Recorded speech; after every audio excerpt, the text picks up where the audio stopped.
ஒரு பேரு The King சென்னைக்கு வராரு. மறைக்காயர். யார் இவர்?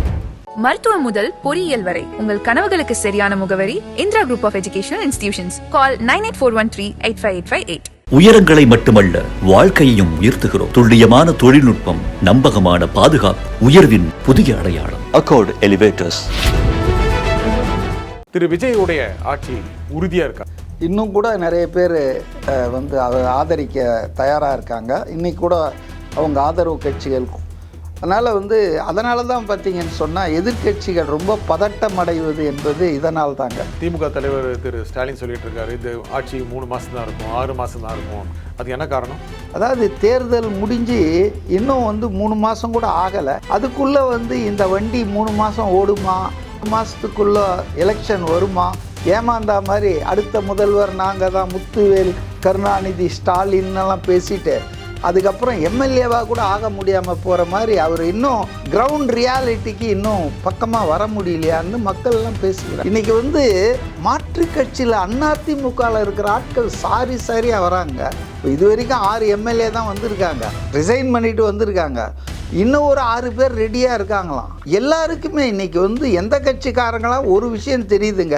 இனி அடுத்து பல வருடங்களுக்கு, அடுத்த 10-20 வருஷத்துக்கு Vijay is going to be the key factor in Tamil Nadu politics. 19-20% வச்சுக்கிட்டு என்ன பண்ண முடியும் நீங்கள்? ஸோ கண்டிப்பாக கூட்டணி வைப்பாங்க. அதை தான் நான் சொல்ல வரேன். அதிமுக, திமுக, பாஜக. வணக்கம் ஆகாயம் நண்பர்களே. திரு விஜய் ஆட்சி உறுதியாக இருக்கிறதா, கூட்டணி வலுவாகுமா? இதை பற்றி பேசுவதற்காக அரசியல் விமர்சகர் திரு மதிவாணன் இங்கு வந்திருக்கிறார். வணக்கம் திரு மதிவாணன். வணக்கம் சார். திரு விஜயுடைய ஆட்சி உறுதியா இருக்கா? நாளுக்கு நாள் அது உறுதியாகிட்டு இருக்கு. இன்னும் கூட நிறைய பேர் அதை ஆதரிக்க தயாராக இருக்காங்க. இன்றைக்கி கூட அவங்க ஆதரவு கட்சிகள். அதனால தான் பார்த்தீங்கன்னு சொன்னால் எதிர்கட்சிகள் ரொம்ப பதட்டம் அடைவது என்பது இதனால் தாங்க. அதான் நாளுக்கு நாள் அது கெட்டிப்பட்டு இருக்கு. அதை அது கெட்டிப்படுவதுக்கு முன்னால் டீஸ்டெபிளைஸ் பண்ணிடணும், அதை டிஸ்டர்ப் பண்ணணுன்னு 2 எதிர்கட்சியும் முயற்சி பண்ணுறாங்க. பட் அது அவ்வளோ ஈஸி இல்லைங்க. ஆனால் திமுக தலைவர் திரு ஸ்டாலின் சொல்லிட்டு இருக்காரு, இந்த ஆட்சி 3 மாதம் தான் இருக்கும், 6 மாதம் தான் இருக்கும் அப்படின்னு. அது என்ன காரணம்? எனக்கே உண்மையில் ரொம்ப அவர் நிலையை பார்த்தா ரொம்ப பரிதாபமாக தான் தெரியுது. ஏன்னா மிகப்பெரிய அளவு அரசியல் அனுபவம் வாய்ந்த இன்றைக்கி இருக்கிற சில மூத்த அரசியல்வாதிகளில் மு.க. ஸ்டாலின் அவர்கள் ஒருவர். ஆட்சியிலையும் கட்சி நடத்துவதிலையும் மிகுந்த பழுத்த அனுபவம் இருக்குது அவருக்கு. அதெல்லாம் நான் குறைச்சி மதிப்பில்லை. ஆனால் அவர் கூட இப்படியெல்லாம் ஏன் லூஸாக பேசுகிறாரு? அதாவது தேர்தல் முடிஞ்சு இன்னும் 3 மாதம் கூட ஆகலை. அதுக்குள்ளே இந்த வண்டி 3 மாதம் ஓடுமா, 6 மாதத்துக்குள்ளே எலெக்ஷன் வருமா, எப்போது வேணாலும் வரலாம், தயாராக இருங்கள்னு கட்சியினரை, அதாவது கட்சிக்காரங்களை நம்பிக்கை ஊட்டுறதுக்காக அவர் பேசுகிறாரு. கட்சிக்காரர்கள் ரொம்ப கவலையில் இருக்காங்க, ரொம்ப பதட்டத்தில் இருக்காங்க. அவங்களுக்கு ஒரு நம்பிக்கை கொடுப்பதற்காக பேசுகிறாருன்னா அதை நம்ம ஓகே. ஆனால் அது பொது வெளியில் என்ன ஸ்டாலின் எலெக்ஷன் வரும்லாம் பேசுகிறாரு? அவர் என்ன இந்த உலகத்திலேயே இல்லையா? மக்கள் மனநிலை அவருக்கு வழக்கம் போல் புரியலையா? ஏமாந்தா மாதிரி அடுத்த முதல்வர் நாங்கள் தான், முத்துவேல், கருணாநிதி, ஸ்டாலின்னெல்லாம் பேசிட்டு அதுக்கப்புறம் எம்எல்ஏவாக கூட ஆக முடியாமல் போகிற மாதிரி அவர் இன்னும் கிரவுண்ட் ரியாலிட்டிக்கு இன்னும் பக்கமாக வர முடியலையான்னு மக்கள்லாம் பேசிக்கிறாங்க. என்ன காரணம்? முக்கியமாக இந்த அணி சேராது, கூட இருந்தவர்கள் விலகி விடுவார்கள் அப்படி திரு ஸ்டாலின் எதிர்பார்க்குறாரா? இல்லைங்க, விலகிட்டாங்களே, விலகி விடுவார்கள். தாவைக்காரது விலகிடுவாங்க. அதுவா? அது அவர் கனவு காண்பதற்கு எல்லாருக்கும் உரிமை இருக்குது. ஆனால் அதான் நான் சொன்னேன், கெட்டிப்பட்டுக்கிட்டு இருக்கு. உதாரணத்துக்கு விசிகா என்ன பேசிகிட்டு இருந்தாங்க துவக்கத்தில், இன்றைக்கி என்ன பேசுகிறாங்க? நேற்று பார்த்தேன் நான் திருமாவளவன், 5 ஆண்டுகளுக்கு முழுமையாக இடதுசாரி கட்சிகளும் நாங்களும் இந்த ஆட்சிக்கு துணை நிற்போம், இந்த ஆட்சி தொடரும்னு சொல்கிறாரு, டிக்ளேர் பண்ணுறாரு. அதே போல் முஸ்லீம் லீக் காதர் மொய்தீன்லாம் நீங்கள் பார்த்தீங்கன்னா அவர் எந்த அளவுக்கு சிலாகித்து பேசுகிறாருன்னு சொன்னால், இன்றைக்கி மாற்று கட்சியில் அதிமுகவில் இருக்கிற ஆட்கள் சாரியாக வராங்க. இப்போ இது வரைக்கும் 6 எம்எல்ஏ தான் வந்திருக்காங்க, ரிசைன் பண்ணிட்டு வந்திருக்காங்க. இன்னும் ஒரு 6 பேர் ரெடியாக இருக்காங்களாம். எல்லாருக்குமே இன்றைக்கி எந்த கட்சிக்காரங்களாம் ஒரு விஷயம் தெரியுதுங்க. இனி அடுத்து பல வருடங்களுக்கு, அடுத்த 10-20 வருஷத்துக்கு Vijay is going to be the key factor in Tamil Nadu politics.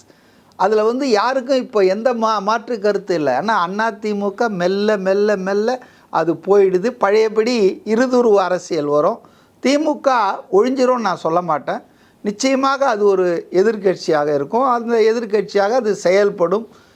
அதில் ஒன்றும் மாற்றம் இருக்கா. ஆனால் ஆளும் கட்சியாக தாவேகா நீண்ட நாட்களுக்கு தொடரக்கூடிய வாய்ப்பு தான் எனக்கு தெரியுது. முக்கியமாக சமீபத்தில் ஆட்சியை கவிழ்ப்பதற்கான முயற்சிகள் நடந்தன அப்படின்னு காவல்துறை நடவடிக்கைகள் எடுத்திருக்காங்க. ஒரு தாவேகா எம்எல்ஏவுக்கு லஞ்சம் கொடுக்க முயற்சி பண்ணதாகலாம் செய்திகள் வருது. இல்லை, இது வந்து இன்னைக்கு செய்திங்க. காலையில் 3 பேர் அரெஸ்ட் பண்ணியிருக்காங்க.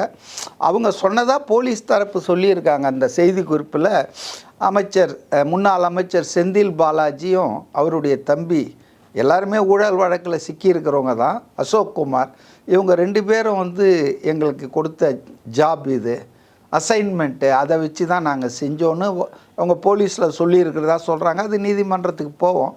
ஆனால் எனக்கு இதுக்கு முன்னாலேயே போன வாரமே எனக்கு என்ன ஒரு தகவல் வந்ததுன்னா, அதாவது தாவேகாவில் இருக்கிற ஒரு 10 எம்எல்ஏக்களை குறிவைத்து, அதாவது மந்திரியாக முடியாதவர்களை, ஏவா வேலு அவர்கிட்ட இருக்கக்கூடிய டீம் வந்து அவங்கள ஸ்டார்டட் டாக்கிங் டு தெம்.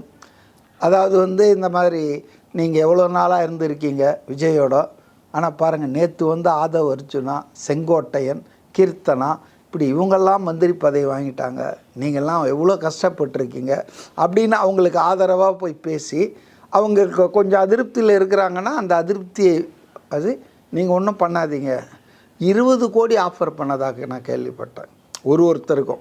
அதை வந்து நீங்கள் ரிசைன் பண்ணிவிடுங்க, நம்ம பார்த்துக்கலாம், அப்புறம் திமுகவில் வந்து சேர்த்துக்கலாம் அப்படின்ற அளவுக்கு நடந்துகிட்ருக்குது. ஒரு பக்கம் குதிரை பேரம் சோஃபா மாடல்னு பேசிக்கிட்டு இவங்க தான் ஆக்சுவலாக திமுகவினருக்கு அவங்களால வந்துங்க அடுத்த 5 வருஷம் வந்து விஜயினுடைய ஆட்சி தொடர்ந்தால் அநேகமாக வந்து பெரும்பாலான தலைவர்கள், முன்னாள் அமைச்சர்கள்லாம் சிறைக்கு செல்ல வேண்டிய அவசியம் ஏற்படும்.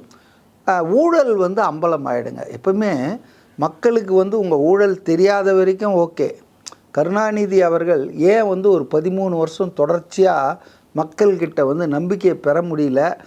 எம்ஜிஆர் வந்து ஒரு முத்திரையை குத்துனாருங்க, தீய சக்தி, ஊழல் சக்தின்னு. அதுலேருந்து அவங்களால விடுபடவும் இல்லை. அவர் மரணித்து அந்த அதிமுக 2ஆக பொளந்து ஜெயானி ஜானின்னு ஆன பிறகு அதில் தான் இவரால் ஸ்கேப் த்ரூ பண்ண முடிஞ்சதை தவிர கருணாநிதியால். இப்போ ஊழல் என்பதை வந்து மக்கள் ஏற்றுக்கவே மாட்டாங்க, மற்ற எதிர்மான கண்ணை மூடிக்குவாங்க. ஆனால் கொள்ளை அடிச்சிருக்காங்க அரசாங்க பணத்தை அப்படின்றது வந்து இன்றைக்கி திரு விஜய் அவர்கள் ரொம்ப சிஸ்டமேட்டிக்காக பெருசாக ஆர்ப்பாட்டம்லாம் பண்ணாமல் அழகாக இந்த பார்ட்டி ஃபண்டுன்ற பேரில் எவ்வளவு ரூபாய் கொள்ளை போயிருக்கு கஜானாக்கு நீங்கள் பாருங்கள். அவங்க எவ்வளோ பதட்டத்தில் இருக்கிறாங்க. அசம்பிளியில் பார்ட்டி ஃபண்டுன்னு சொன்னார் அவர். உடனே திமுக ஆட்கள் எல்லாம் எழுந்து, இன்க்ளூடிங் உதயநிதி, நேருலாம் ஒரே ரகலை பண்ணுறாங்க. எந்த பார்ட்டி இவன்றாங்க. என்ன பின்ன பிரிட்டிஷ் பார்ட்டியாக சொன்னார்? ஏப்பா உங்களுக்கு முன்னால் இவங்களுக்கு முன்னால் இருந்த பார்ட்டியை தானே சொல்லுவாங்க. Common sense. அவர் ஒரு நாகரிகமாக நளினமாக சொல்கிறாரு. திமுக அப்படின்னு ஜெயலலிதாவாக இருந்தால் பேரை சொல்லியிருப்பாங்க. இவர் எல்லாரும் ஒவ்வொருத்தருக்கும் ஒரு அணுகுமுறை இருக்குது இல்லையா? இவர் சாஃப்ட் ஹேண்ட்லிங். விஜயை பொறுத்தவரையில் நாகரிகமாக சாஃப்டாக ஹேண்டில் பண்ணுவார். அந்த கதை கூட சொன்னார் பாருங்கள். அது கூட ஒரு கதாபாத்திரத்தை உருவாக்கி உங்கள் அப்பா எங்கே காணோம், இங்கே தான் இருப்பார்னு சொன்னாங்கன்றத எவ்வளோ நளினமாக, அது ஒரு அரசியல் கூர்மையான விமர்சனம் தான். ஸ்டாலின் எம்எல்ஏவை கூட ஆக முடியலன்றத சொல்கிற ஒரு அரசியல் விமர்சனம் தான். அதை நக்கலுக்கு நையாண்டிக்கு நடுவில் போய் அதை ஒரு நளினமாக சொன்னார். அதுபோல் அவர் சொன்னதும் பதட்டம் அடைகிறாங்க பாருங்கள். ஏன்னா இதுதான் உண்மை. இப்போ நிர்மல் குமார் எலக்ட்ரிசிட்டி போர்டில் ஒரு ஒயிட் பேப்பர் போட்டார். அதில் சொன்னார் பாருங்கள், பார்ட்டி ஃபண்டுன்ற டேம் இருக்குது பாருங்கள், எல்லா துறைகளிலும் இது வசூலிக்கப்பட்டிருக்கிறது. அப்போ நான் என்ன சொல்கிறேன்னா, அந்த பார்ட்டி ஃபண்டுன்றது வந்து ஏதோ கட்சிக்கு வசூல் பண்ணாங்கன்னு நம்ம அந்த பெயரை வச்சு லஞ்சத்தை அதுக்கு பேர் வச்சுருக்காங்க. உதாரணத்துக்கு ஒரு கான்ட்ராக்டர் சொன்னார், நான் பார்த்தேன் ஒரு காணொலியில், 20-30% எல்லா ப்ராஜெக்ட்லேயும் காசு வாங்குவாங்களாம், பார்ட்டி ஃபண்டுன்னு. அது எப்படி அப்படின்னு சொன்னால், இவங்களுக்கும் தெரியும் இவ்வளோ கொடுக்க வேண்டியிருக்குதுன்னு. யாருக்கு? அந்த ஒப்பந்ததாரர்களுக்கு. அதனால் அவங்க என்ன புத்திசாலித்தனமானா, 100 ரூபா ஒரிஜினல் விலைன்னா 130 ரூபா போடுவாங்க. அதாவது கவர்மெண்ட் மணி இவங்களுக்கு போய் அது பார்ட்டி ஃபண்டாக போகுது.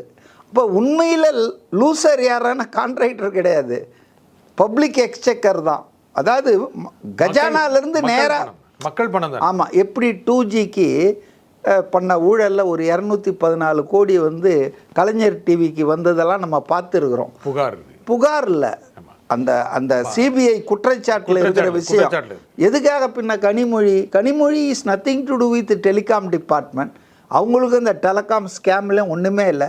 Because she was the managing director at that time in the Kalaignar TV.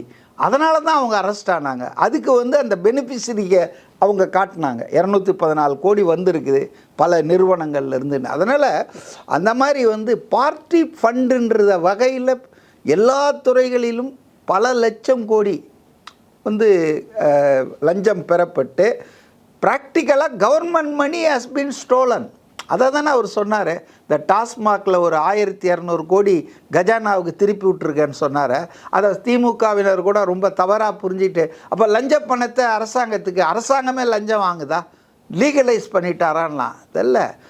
அதை வந்து தனியாருக்கு போயிட்டு இருந்தது, அமைச்சர்களுக்கோ திமுக நபர்களுக்கோ போயிட்டு இருந்த பணத்தை அதை வந்து அவர் கஜானாவுக்கு திருப்பி விட்டுருக்காரு. அதனால் என்னை பொறுத்தவரையில் இந்த ஊழல் தான் அவங்கள பயமுறுத்துது. முன்னால் வந்து திமுக அதிமுக மாறி மாறி வந்தப்போ அவங்களுக்குள்ள ஒரு எழுதப்படாத உடன்பாடு இருந்தது. நீங்கள் ஆட்சிக்கு வந்தால் எங்களை தொந்தரவு பண்ணக்கூடாது, நாங்கள் ஆட்சிக்கு வந்தால் அவங்கள சும்மா போடுவோம், அந்த கலாட்டாலாம் போடுவோம். எல்லாம் எந்த அமைச்சர் மேலே என்ன வழக்கு வந்திருக்கு கொஞ்சம் திமுக ஆட்சியில்? அதிமுகவை பற்றி என்னெல்லாம் பேசுனாங்க. எங்க கொடநாடு வழக்கில் வந்து ஸ்டாலினே பேசியிருக்காருங்க, எடப்பாடியை நான் ஜெயிலில் போடுவேன்னு. இன்றைக்கி 5 வருஷம் முடிச்சுட்டு வந்துட்டார். கொடநாடு வழக்கில் ஏன் அவங்க வந்து சார்ஜ் ஷீட் ஃபைல் பண்ணிட்டாங்களா? அதே போல் எவ்வளோ அமைச்சர்கள் மேலே ஊழல் புகார்லாம் சொன்னாங்க. அப்போ அது ஒரு அட்ஜஸ்ட்மெண்ட்டுங்க திமுகவுக்கும் அதிமுகவுக்கும்.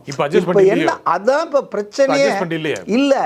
அவங்க பதட்டமே ஏன் அவங்க ரொம்ப பதட்டப்படுறாங்க, அவங்க தடுமாறுறதுக்கு காரணமே அதிமுக வரல. ஸோ நம்ம விஷயங்களெல்லாம் நம்ம கேதர் பண்ணுறாங்க, நம்ம அம்பலம் ஆகிடுவோம் மக்கள் மத்தியில், மூடி மறைக்கப்படாது. அதனால தான் பாருங்கள் எக்ஸ்ட்ரீமுக்கு போயிட்டாங்க. எந்த அளவுக்கு எக்ஸ்ட்ரீம்னா, என்டிஏ கன்வீனர் எடப்பாடி பழனிசாமி தமிழ்நாட்டில் அவர் தான் முதலமைச்சர் வேட்பாளர்னு என்டிஏ அறிவிச்சிட்டார், அமித்ஷாவே அறிவிச்சிட்டாரு. அவரை வந்து மே மாதம் 5ஆம் தேதி முதலமைச்சர் ஆக்கணும்னு திமுக முடிவு பண்ணுதுன்னா அவங்க எந்த அளவுக்கு பயந்துட்டாங்க விஜய் வருவதை. விஜய் ஆட்சி அமைப்பதையும் திரு விஜய் கட்சி ஆளுங்கட்சியாக மாறுவதையும் தடுப்பதற்காக அவங்க எக்ஸ்ட்ரா மைல் போய் எடப்பாடி இப்போ யாரா அமித்ஷாவின் அடிமை என்று சொன்னவரை. அதனால தான் இந்த முஸ்லீம் லீகு கம்யூனிஸ்டுகள்லாம் ரொம்ப ஒரீடானது. என்னென்னா 5 வருஷம் இவங்களோட சேர்ந்து அவங்களும் திட்டியிருக்காங்கல்ல எடப்பாடியை. இப்போ பாஜகவுடைய ஆட்சி கவர்னர் ஆட்சின்ற முறையில் கொல்லைப்புற வழியாக தமிழ்நாட்டுக்கு வந்துடக்கூடாதுன்றது தான் இவங்களெல்லாம் ப்ராம்ப்ட் பண்ணிச்சிங்க. இன்னைக்கு கூட திமுக அதிமுக பேசி ஆட்சி அமைக்க முயற்சி பண்ணுறாங்கன்னு நிர்மல்குமார் சொல்லுவாங்க. ஆமாம், அவர் 2-3 நாளாக சொல்லிட்டு இருக்காரு. அது உண்மையாக இருக்கக்கூடும். ஏன்னா அந்த மாதிரி வாய்ப்பு இல்லை, நம்பர்ஸ் இல்லை. அது நம்பர்ஸ் இல்லை. கூட்டணி கட்சிகளை ஏன் அவங்க கூப்பிட்டு பேசுனார் ஸ்டாலின் 7ஆம் தேதி 8ஆம் தேதியிலன்னா, they don't have numbers. ADMK DMK அவங்கக்கிட்ட 47 அப்போ இருந்தது, இப்போ இல்லை, அது வேறு விஷயம். 47 இவங்கக்கிட்ட 59. 47 கூட்டினா கூட 118 வரல. So they needed extra votes. அப்போ தான் விசிகாவை சிபிஐ சிபிஎம்மை அந்த இவங்களெல்லாம் ஐயுஎம்எல்லாம் கூப்பிட்டு பேசுகிறாரு. இதெல்லாம் உண்மைங்க. இப்போ இன்றைக்கி பசப்பெல்லாம் ராஜாவே என்ன ஒத்துக்கினார்னா, ராஜாவே ஒருவேளை 2ஆம் கட்ட 3ஆம் கட்ட தலைவர்கள் பேசியிருக்கலாம்னாரு. அதெல்லாம் உண்மை இல்லை. Stalin spoke to professor Kader Mohideen. எல்லாம் அவங்க சொல்கிறாங்களே, இப்போ எல்லாம் பேசினாங்க, எல்லாருமே சொல்லிட்டாங்க. ஆனால் என்னென்னா ஐயுஎம்எல் சொல்கிற மாதிரியோ பி சண்முகம் சிபிஎம் சொல்கிற மாதிரியோ மற்ற கட்சிகள்லாம் அப்படியே கடந்து போகிறாங்க. அதாவது திமுகவை கூண்டில் ஏற்றுறதுக்கு அவங்களுக்கு மனசு இல்லை இன்றைக்கும். என்ன காரணம்? கடந்த காலம் 9 வருஷமாக பழகி இருக்காங்க, வாங்கியிருக்காங்க, பலனடைஞ்சிருக்காங்க. நட்பு மட்டும் எல்லாம் நட்புல சும்மா பேச்சு. இல்லைன்னா முத்தரசன் ஒரு வெட்ரன் கம்யூனிஸ்ட் லீடரு, திருவாரூரில் ஏதோ ஒரு கல்யாணத்தில் ராஜா நாதாரின்லாம் பேசுகிறாரு. ராஜாஜி இருந்த இடத்தில் அண்ணா இருந்த சேர்ல நாதாரிலாம் வந்துட்டான்றாரு. எவ்வளோ மோசமான வார்த்தை அது. ஒரு மக்களால் தேர்ந்தெடுக்கப்பட்டு அமோகமாக ஒரு தனியாக நின்று 35% வாங்கி இருக்கிறாங்கன்னா, even MGR could not do it. அவர் 33% தான் வாங்கினாரு. அவர் 3 கூட்டணி சிபிஎம் ஃபார்வர்ட் பிளாக் 1977. அப்போது it is an achievement by mister Vijay. அவங்களால அதை பொறுத்து கொள்ள முடியாமல் நாதாரின்றாங்க. அதை விட கொடுமை என்னன்னா, கம்யூனிஸ்ட் கட்சிகள் ஆதரிக்கின்றன. நாங்கள் ஏன் ஆதரிக்கிறோன்னு அவங்க மாநில குழு செயற்குழு முடிவு பண்ணி தான் அதில் ஒரு உறுப்பினராக இருக்கிற மத்திய கட்சியில் பொறுப்பாக இருக்கிற திரு முத்தரசன் அவருடைய நெருக்கமான உறவு. ஏன்னா இந்த திமுகவோட கூட்டணி 9 வருஷம்னா அதில் நிறைய நாள் அவர் தான் இருந்திருக்கிறாரு. வீரபாண்டியன் புதுசாக வந்திருக்கிறாரு. அப்போ அவர் கம்யூனிஸ்ட் கட்சிகளே அக்கறைக்கு இக்கரை பச்சன் போயிட்டு வந்துடுவாங்க அப்படின்லாம் பேசுகிறாருன்னா எவ்வளோ லூஸ் ஸ்டாக்குங்க அது. ஸோ கண்டிப்பாக பெரும் பதட்டத்தில் இருக்காங்க. அதனால் நீங்கள் இந்த வார்த்தையை பயன்படுத்திட்டீங்க, பதட்டத்தில் இருக்காங்க, கலக்கத்தில் இருக்காங்க அப்படின்னு நீங்களே சொன்னீங்க. பலமுறை எதிர்க்கட்சியாக இருந்திருக்காங்க. இன்னும் சில ஆண்டுகள் பொறுத்திருக்கலாம், அல்லது அன்றாடம் நடக்கின்ற அம்சங்களை மக்கள் முன்னால் நிறுத்தி ஆட்சிக்கு எதிரான கருத்துக்களை பரப்பலாம். ஆனால் நீங்கள் சொல்கிற வார்த்தையில் பதற்றம் என்ற ஒரு நிலை ஏன்? ஏன்னா இவ்வளோ நாளாக அவங்க பல முறை தோற்றுருக்காங்க. இது ஒன்றும் திமுகவுக்கு முதல் முறையான தோல்வி இல்லை, இறுதி தோல்வியும் கிடையாது. இன்னும் கூட நிறைய வாட்டி தோக்க போகிறாங்க. ஆனால் வாட் இஸ் நியூ இந்த சிச்சுவேஷன்னா, அவங்க தோத்தா அதிமுக வரும், அவங்க தோத்தா அதிமுக, அதுதான் இந்த அண்டர்ஸ்டாண்டிங் இருந்தது. ஆனால் இன்றைக்கி 2 பேரும் இல்லாத ஒரு புதிய கட்சி, அதுவும் ஊழலை ஒழிப்பேன்னு சொல்லிட்டு வந்திருக்கிற கட்சி திமுக, தீய சக்தின்னு சொல்லிட்டு வர்ற கட்சி ஆட்சிக்கு 30-50 நாள்லேயே எல்லாத்தையும் நோண்ட ஆரம்பிச்சிட்டாங்க. கேஎன் நேருக்கு 1 வருஷமாக டிலே பண்ணாங்க எஃப்ஐஆர் ஃபைல் பண்ணாமல். இடி 252 பேஜ் கொடுத்தா கூட அதை தூக்கி குப்பையில் போட்டாங்க. பட் வந்த உடனே செய்யிட்டார், டிஜிபியை அப்பாயின்ட் பண்ணார். இப்படி பல விஷயங்களில் வேகமாக பண்ணுறாரு இவர். அப்போ இந்த வேகம் நமக்கு ரொம்ப ஆபத்தை வேகமாக கொண்டு வந்துடும்ன்ற பதட்டம் தான். தோல்வியெல்லாம் பதட்டப்படுறாங்க நான் சொல்லலை. அது ஒரு எல்லா தோல்விகளையும் கண்டு துவளாமல் இருந்த கட்சி தான். ஏன் 13 வருஷம் எம்ஜிஆர் கிட்ட தோல்வியிலே தானே அந்த கட்சி இருந்தது. பட் இந்த நியூ சிச்சுவேஷன் என்ன, திமுக அதிமுகன்ற அந்த பைப்போலார் பாலிட்டிக்ஸை மாற்றி இன்றைக்கி ஒரு புதிய ஆள் வந்துட்டார். அவர் திமுகவை நான் பதம் பார்ப்பேன்ற அளவுக்கு முதல் நாள்லேருந்தே இறங்கிட்டார். முதல் நாள் அவர் பதவியேற்ற மேடையிலே சொன்னார், கஜானாவை தொடச்சிட்டு போயிட்டாங்க, வெள்ளை அறிக்கை அப்போது he மீன்ஸ் பிஸ்னஸ். அட்ஜஸ்ட் பண்ண முடியாது, அவரோட சமரசம் பேச முடியாது. அஞ்ச போகிறது இல்லை, இது பழிவாங்கும் நடவடிக்கை, நாங்கள் சட்டப்பூர்வமாக பார்ப்போம் அப்படின்னு துணிவாக சொல்கிறாங்களே. அதாவது பின்ன வேறு என்னங்க, நாங்கள் பயந்துட்டோன்னு யாராவது சொல்லுவாங்களா? எல்லாம் சொல்லுவாங்க. ஆனால் நீங்கள் யோசித்து பாருங்கள், பழிவாங்குதல் நடவடிக்கைன்னா எதுக்காக இவங்க ஆர்ப்பாட்டம் போராட்டம்னு ஒரு 40 நாள் ஆட்சியை எதிர்த்து கிளம்புறாங்க? இது வரைக்கும் கடந்த காலத்தில் எப்போவாது அதிமுக ஆட்சிக்கு ஒரு மாதம் 2 மாதம்லாம் யாருமே எதுவும் பண்ண மாட்டாங்க. இன்றைக்கி அவங்க முதல் நாள்லேருந்தே நான் தான் சொன்னேன், பாஜக எதிர்ப்பை மையமாக வச்சு தான் திமுக கடந்த 10 வருஷமாக உருட்டிகிட்டே இருக்காங்க. 2014 மோடி வந்ததுலேருந்தே அவங்க பாஜக எதிர்ப்பு, செக்குலர் ப்ரோக்ரெசிவ் அலையன்ஸ்னாங்க. அப்போ எந்த அளவுக்கு அவங்களுக்கு பதட்டம் இருந்தால், 4ஆம் தேதி ராத்திரியே தே ஸ்டார்டட் டிஸ்கஷன். பழனிசாமியை எந்த பழனிசாமி, அதான் அழுத்தி சொன்னேன், என்டிஏ கன்வீனர் பழனிசாமியை முதலமைச்சர் ஆக்கணும்னு சொல்லி திமுக போச்சுன்னா அப்போ எவ்வளோ பதட்டமாக இருக்குது கொஞ்சம் யோசிச்சு பாருங்கள். அதனால தானே அவங்க கூட்டணி கட்சிகள்லாம் அவங்கள விட்டு போச்சு. அதனால் திமுக நிரந்தரமாக போயிட்டாங்கன்னு நினைக்கிறீங்களா? இந்த கண்டிப்பாக இப்போ இடதுசாரிகள் இன்றைக்கி கூட்டத்தில் கலந்துக்காத காரணம், அவங்க எப்போவுமே ஒரு ஆர்கனைசேஷனலாக டிசைட் பண்ணி தான் முடிவு எடுப்பாங்க. பொதுக்குழு, நிர்வாகக்குழு, மாநில குழு, செயற்குழுன்னு. அது தனிநபர்களால் இயக்கப்படுகிற கட்சி இல்லை. அதனால் இன்றைக்கி கூட்டத்தை பற்றி டக்குன்னு அவங்க போய் உட்கார்ந்தாங்கன்னா என்ன பொருள் படும்னா, தாவேக்கா இன்றைக்கி ஃபார்ம் பண்ணுற அந்த அலையன்ஸில் அவங்க பார்ட்டுன்னு வந்துடும். அதனால் அவங்களுக்கு நாளைக்கு கட்சிக்குள்ள கேள்வி எழும். அவங்கள பொறுத்தவரைக்கும் திமுக அணியிலேருந்து வெளியே வந்துட்டோன்னு டிக்ளேர் பண்ணிட்டாங்க. எந்த அணியில் நாங்கள் போகிறோம் இருக்க போகிறோன்றத தேர்தல் வரும்போது கட்சி கூடி முடிவெடுக்கும்ன்றத அவங்களுடைய principal stand. I understand their problem. ஆனால் விசிகா, இந்தியன் யூனிவர்சிட்டி, காங்கிரஸ் அவங்களுக்கு எந்த பிரச்சனையும் இல்லை. அவங்க ஆல்ரெடி இந்த கவர்மெண்ட். ஸோ அவங்க வராங்க. ஆனால் இருந்தாலும் கூட வெளிப்படையாக அவங்க வந்துடுவாங்களா? நாளைக்கு திமுக தனிமைப்பட்டு விடும், இல்லை பாஜக பக்கம் போயிடும், இந்த மாதிரி நிலைமை வரும்போது சரி திமுகவே ஆதரிக்கலாம் நிலைமைக்கு வருவாங்க. நான் ஒன்று சொல்கிறேன் கேளுங்க, கூட்டணி இல்லாமல் நாம் இருப்போம், அதை பரிசீலிப்போன்னு கூட திருவாரூர் கல்யாணத்தில் பேசும்போது ராஜா போன்றவர்கள்லாம் கனிமொழி முன்னாலே சொல்ல ஆரம்பிச்சிட்டாங்க. தேர்தல் முடிவு வந்தவொடனே கூட்டணியே வேணாம், நமக்கு நம்ம தனித்து போகலான்னு. ஆனால் இந்த history of the DMK never they won any election including panchayat election without alliance. அது 67 இருக்கலாம், மற்றபடி 2021 இருக்கலாம், எல்லாமே கூட்டணி கட்சிகளுடைய ஆதரவு ஒத்துழைப்பு இல்லாமல் ஒருபோதும் திமுக வென்றதில்லை. அதனால் அவங்க கனவு காண்றாங்க. தனிமையில் அவங்களால ஒன்றுமே பண்ண முடியாது. இப்போவும் சொல்கிறேன், பெஸ்ட்டு ஒரு 18-19% அவங்களும் அதிமுக மாதிரி எடுப்பாங்க. பட் தட் குட் நாட் இது இல்லையா, விக்டரியை கொண்டு வராத. 19-20% வச்சுக்கிட்டு என்ன பண்ண முடியும் நீங்கள்? ஸோ கண்டிப்பாக கூட்டணி வைப்பாங்க. அதை தான் நான் சொல்ல வரேன். அதிமுக, திமுக, பாஜக இது இந்த இடைத்தேர்தல்கள் இருக்கு இல்லையா, இதுக்கு எந்த வடிவத்தில் வரும்னா உடனே நேராக போய் கை குலுக்க முடியாது. அவங்க ரகசியமாக பண்ணாங்க, இன்றைக்கி அம்பலமாச்சு. ஆனாலும் பொது வெளியில் இன்னும் அவங்க அந்த ஸ்டேஜ் வரலை. அதனால் பொது வேட்பாளர்ன்ற அந்த ஒரு முகமூடி எடுத்துகிட்டு வருவாங்க. இப்போவே பேச்செல்லாம் வருது பாருங்கள். அம்பாசமுத்திரத்தில் சீமான், அது ரொம்ப டர்ட்டி பாலிடிக்ஸு. சீமான் ஏன் ஆஃப் ஆல் த கான்ஸ்டுவன்சி நாடார்கள் ரொம்ப ஜாஸ்தியாக இருக்காங்க. எப்படி நம்ம தமிழ்நாட்டு அரசியல் எவ்வளோ மோசமாக, ஏன் அவர் தைரியமாக தான் திருச்சி கிழக்கில் போட்டி போடணும்? அங்கே தானே முதல்வர். அவர் தொகுதியை, அவர் விட்டு கொடுத்த தொகுதியை நாங்கள் கைப்பற்றிட்டோம், மக்கள் ஆதரவு போச்சுன்னலாம் இல்லை. ஏன் அம்பாசமுத்திரத்துக்கு போகிறீங்கன்னா ரொம்ப ஃபேக்டர் என்னன்னா கேஸ்ட் ஃபேக்டர் தான். ரைட்டு.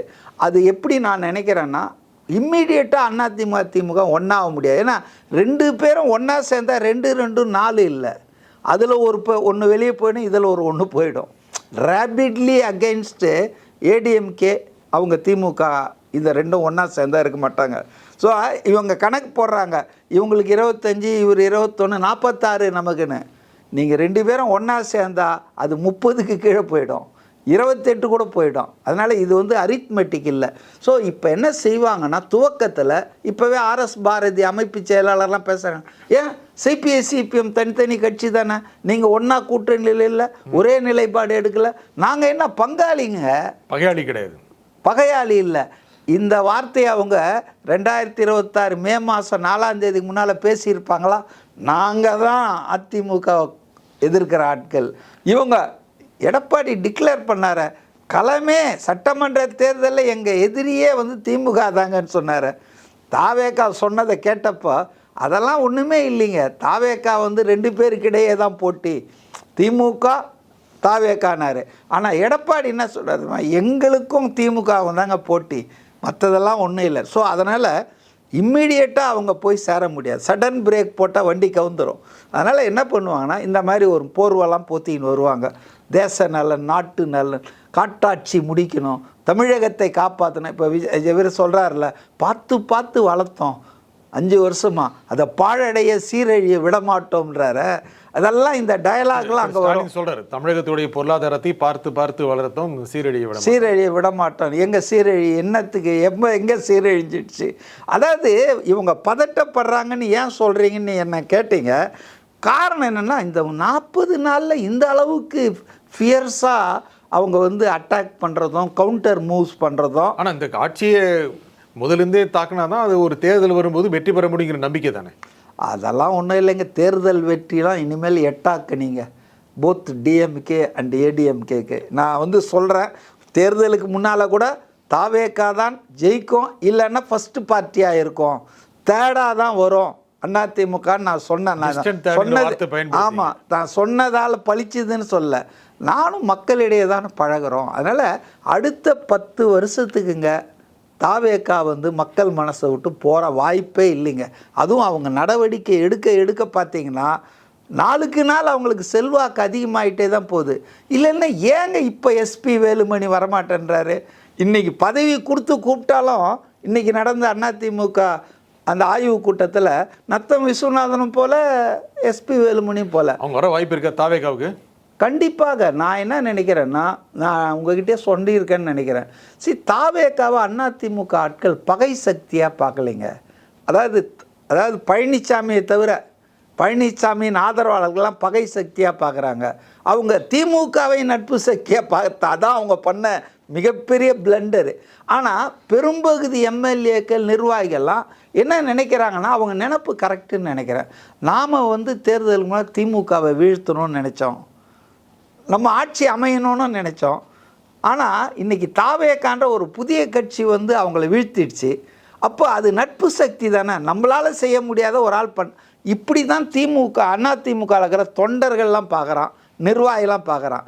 ஆனால் எடப்பாடி பழனிசாமி என்ன பார்க்குறாருன்னா, இந்த ஆள் வந்துட்டானா நம்ம ஒன்றும் தலையே தூக்க முடியாது, அதிமுக திமுக வந்தால் நம்மளை அவங்க முதலமைச்சர் ஆக்கிற ஒத்துக்கிறாங்க. அதனால் அது அவர் சுயநல அரசியல் பண்ணுறாரு. அரசியல் அதிமுக அரசியலுக்கு அது எதிரானதுங்க.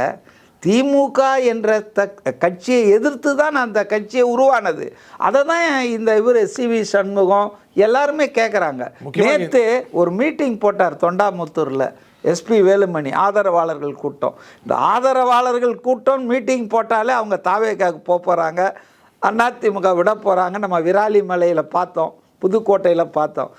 அவர் அந்த பேனர் பாருங்கள், இட் சேஸ் எவ்ரிதிங். எம்ஜிஆர் படம் இருக்குது, ஜெயலலிதா படம் இருக்குது. அந்த கூட்டத்தில் செய்தியாளர்கள் கேட்குறாங்க, என்ன சார் உங்கள் பொதுச் செயலாளர் இல்லையா அவர் போட்டான்னு? இல்லை, எங்களுக்கு தலைவர்கள் எம்ஜிஆர் ஜெயலலிதா தான். இப்போ விஜய் எம்ஜிஆர் தலைவர்ன்றதை ஒத்துக்கிறாரு, அக்னாலேஜ் பண்ணுறாரு. அப்போ எனக்கு என்னவோ அதிமுக காரர்களுக்கு உண்மையிலே கூட நடுநிலையாக பார்த்தா நான் அவங்களுக்கு தாவேக்கா தாங்க நட்பு சக்தி. அதுக்கு தான் மக்கள் ஆதரவு இருக்குது. 2 சட்டமன்ற தேர்தல், 2 நாடாளுமன்ற தேர்தல் தொடர்ச்சியாக தோல்வி 2019லேருந்து. அப்போ அந்த கட்சியில் எப்படிங்க இருப்பாங்க? கான்ஃபிடென்ஸே இல்லையா? முன்னாள் அமைச்சர்கள் போகிறாங்கன்னா அவங்க மேலே ஊழல் குற்றச்சாட்டு இருக்குது, கரை இருக்குது, இவெல்லாம் ஏன் விஜய் எடுக்கணும், அவங்க இதுக்கு சுமக்கணும் அப்படின்னு கட்சிக்குள்ளேயே. அதாவது அவர் எந்த இணைப்புலையும் இல்லை. அதை நீங்கள் ஒன்று கவனிங்க. ஆதவ் அர்ஜுனாவும் புசி ஆனந்த் தான் சேர்த்துக்கிறாங்க. இருந்தாலும் அது தாவேக்கா தானே சேர்றாங்க. தாவேக்காலாம் சேர்றாங்க. அவங்களுக்கு ஏதாவது பதவிகள் கொடுக்கப்படுகிறதா, அவங்களுக்கு ஏதாவது திரும்ப போட்டியிட வாய்ப்பு கொடுக்கப்படுகிறதா? எனக்கு என்னவோ அதெல்லாம் ரொம்ப பெரிய கொஸ்டின் மார்க் இருக்குன்னு நினைக்கிறேன். இல்லாட்டி சேருவாங்க. அடுத்தது இல்லாட்டி சேருவாங்களா? வேற வழி அவங்களுக்கு. ஆனால் இன்னொன்று சொல்கிறேன், நான் உறுதியாக சொல்கிறேன். அதாவது விஜயனுடைய அந்த அவருடைய அணுகுமுறையை புரிந்தவன் அப்படின்ற முறையில், புரிந்து கொண்டவன் என்ற முறையில் நான் என்ன சொல்கிறேன்னா, யார் ஒன்றாலும் வாங்க, எங்கள் கட்சிக்கு வரவேற்க. ஆனால் இங்கே சேர்ந்துட்டதால் உங்கள் மேலே இருக்கிற வழக்குகள், இப்போ மனோஜ் அதை பேர்னா வைத்தியலிங்கம் சேர்ந்தார், அதிமுகவில் வீட்டு வசதி வாரிய தலைவராக இருக்கும்போது ஊழல் பண்ணார், 28 கோடி அரசாங்கத்துக்கு வருவாய் இழப்பு, இல்லை அவர் லஞ்சம் வாங்கினார்னு தான் திமுக கேஸ் போட்டாங்க. ஆனால் அங்கே போய் சேர்ந்த ஒன்றும் அதே இதை என்ன பண்ணுது, லஞ்ச ஒழிப்புத்துறை கோர்ட்டில் போய் என்ன கொடுக்குறாங்க, இல்லை தகுந்த ஆதாரங்கள் இல்லை, அதனால் நாங்கள் வாபஸ் வாங்கி, நல்ல வேலையாக ஆட்சி மாறிடுச்சு. இப்போ தாவேக்கால போய் என்ன சொல்லிட்டாங்க, இல்லை நாங்கள் தீவிரமாக விசாரணை பண்ண போகிறோம், அப்போ அதை வாபஸ் வாங்கிட்டாங்க. இது மாதிரி நடக்காது. அதாவது அதிமுக காரன் திமுகவுக்கு வந்துட்டான்னா பெரிய வாஷிங் மிஷின் வச்சு செந்தில் பாலாஜிலேருந்து சேகர் பாபுலேருந்து வைத்தியலிங்கம் ஓபிஎஸ் எல்லாரையும் வெளுத்து விடுறாரு இல்லையா? அது நடக்காது. அதுதான் தூய சக்தி. தூய சக்தினா இப்போ ஒரு அரசியல் கட்சியிலங்க யார் வேணாலும் வரலாங்க, வர்றவங்களை தடுக்கிறது அரசியல் கட்சியில் அது ஒரு கடல் மாதிரி. ஆனால் அவங்களுக்கு என்ன பாத்திரத்தை அந்த கட்சி கொடுக்குது, என்ன பொறுப்பை கொடுக்குது, அவங்க வழக்குகள்லேருந்து தப்பிக்க உதவுகிறதா, அவங்க வழக்குகள்லாம் சடனாக திடீர்னு அப்படியே பிரேக் ஆகிடுதா, இதை தான் நம்ம பார்க்கணும், பொறுத்து இருந்து பார்க்கணும். நான் எடுத்த உடனே அவங்களாம் வராங்க இதெல்லாம் நடக்கும்னு சொல்ல மாட்டேன். இதெல்லாம் நடந்தால் விஜயும் மாமூல அரசியல்வாதி ஆகிட்டாருன்னு தான் நான் சொல்லுவேன். இது நடக்காதுன்னு உறுதியாக நம்புகிறேன். ஏன்னா நீங்கள் கட்சிக்கு வர்றது வாங்க, ஆனால் வேறு எதுவும் எதிர்பார்த்து வந்துடாதீங்க. அதில் தெளிவாக இருப்பாருன்னு தான் நான் நினைக்கிறேன். இந்த நிகழ்ச்சியில் கருத்தை குறிமிக்க திரு மதிவாணன் மிக்க நன்றி. மீண்டும் ஒரு நிகழ்ச்சியை சந்திப்போம். நன்றி, வணக்கம்.